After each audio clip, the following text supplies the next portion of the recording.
Lucky রোগাস কুকিংয়ে আপনাদের সবাইকে স্বাগত জানাচ্ছি। অনেক গরম, এই গরমে একটু টক একটু ঝাল মশলাদার একটা চিকেন রেসিপি। গরমে কিন্তু ভালোই লেগেছিল খেতে, যতটা মশলাদার মনে হচ্ছে এটা কিন্তু ততটা মশলা না। তবে একটু লাল লাল করার জন্য একটু গুঁড়ো মরিচ দিয়েছি, আর একটু গরমের জন্য হালকা টক হালকা ঝাল একটা রেসিপি।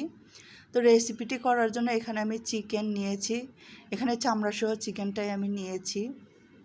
এইখানে দুইটা চিকেনের দুইটা রান ছোট ছোট করে কেটে টুকরো করে নিয়েছি।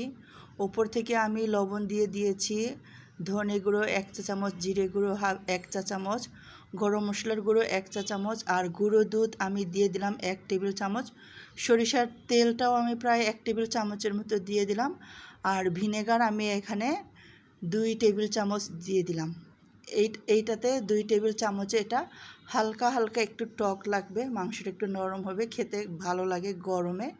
আর টক দইয়ের বদলে আসলে যেহেতু আমার কাছে টক দই নাই, সেজন্য আমি এখানে গুঁড়ো দুধ দিয়েছি, আপনারা চাইলে টক দই দিতে পারেন। তারপর আমি মশলা আরও রেডি করে নিচ্ছি। ধনে গুঁড়ো 1.5 চা চামচের মতো, জিরে গুঁড়ো প্রায় 1 চামচের মতো, মরিচ গুঁড়ো 1 চা চামচের মতো, হলুদ গুঁড়ো 1 চামচের মতো, গরম মশলার গুঁড়ো এই যেরকম 1 চামচের মতো, লবণ, তারপর দিয়েছি পানি। তারপর এটাকে খুব ভালো করে গুলিয়ে রেখে দেব মশলাটা। তো রান্না করার জন্য চুলায় কড়াই বসিয়ে দিয়েছি। কড়াইটা গরম হয়ে আসলে এর মধ্যে পরিমাণ মতো তেল, 3 টেবিল চামচের মতো তেল, পেঁয়াজ কুচি 1/2 কাপের মতো দিয়ে পেঁয়াজটা নরম করে ভেজে নেব। যখন পেঁয়াজটা নরম করে ভাজা হয়ে যাবে, আমি এখানে আদা রসুনের পেস্ট প্রায় 1.5 টেবিল চামচের মতো দিয়ে দিলাম। দিয়ে রসুনটা একটু কষিয়ে নেব। রসুনের একটা কাঁচা ভাব যখন চলে যাবে, তখন এর মধ্যে আমি যে মশলাটা গুলিয়ে রেখেছিলাম সেই মশলাটা দিয়ে খুব ভালো করে এটাকে কষিয়ে নেব। আমি এটা পরপর পানি দিয়ে অল্প অল্প করে পানি দিয়ে মশলাটা খুব ভালো করে কষিয়ে নিয়েছি। মশলা আর তেল যখন একটু আলাদা হয়ে আসবে, তখনই বুঝে নেব যে মশলাটা কষানো হয়ে গেছে। মশলাটা যখন খুব ভালো করে কষানো হয়ে যাবে, এর মধ্যে আমি দিয়ে দিব মাংস। তো মুরগির মাংস আমি যে ম্যারিনেট করে রেখেছিলাম সেইটা আমি দিয়ে দিলাম। এখন মাংসটা দিয়ে এটা মশলার সাথে খুব ভালো করে কষিয়ে নেব। তো এটা অনেকটা লাল দেখাচ্ছে গুঁড়ো মরিচের জন্য, কিন্তু এখানে অতটাও ঝাল না, আবার একেবারে যে ঝাল নাই সেরকম না। আর আমি যেহেতু ভিনেগার দিয়েছি, তাই রান্নাটা একটু টক একটু ঝাল হবে, আর অনেক বেশি ঘন একটা গ্রেভি আসবে, যেটা খেতে অনেক বেশি ভালো লাগবে।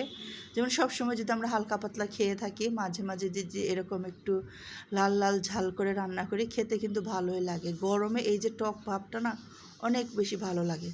তো বাটির মধ্যে যে ম্যারিনেশনের যে মশলাগুলো লেগেছিলো সেইখানে একটু পানি দিয়ে দিলাম, দিয়ে যে এটাকে এখন ঢেকে রান্না করব।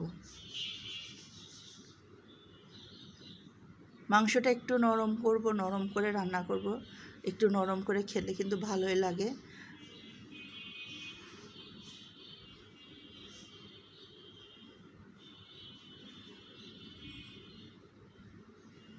ঢেকে কিছু সময় রান্না করেছি এবং খুব ভালো করে এটাকে কষিয়ে নিয়েছি। একদম সবগুলো পানি আমি শুকিয়ে নিয়েছিলাম, আর একটু নিচে থেকে লেগে গিয়েছিল, তাই আমি পানিটা দিয়ে এটাকে একটু নাড়াচাড়া করে নিচ্ছি আস্তে ধীরে। প্রথম যে মশলা কষানোর পানি সেটা কিন্তু একদম শুকিয়ে নিয়েছি।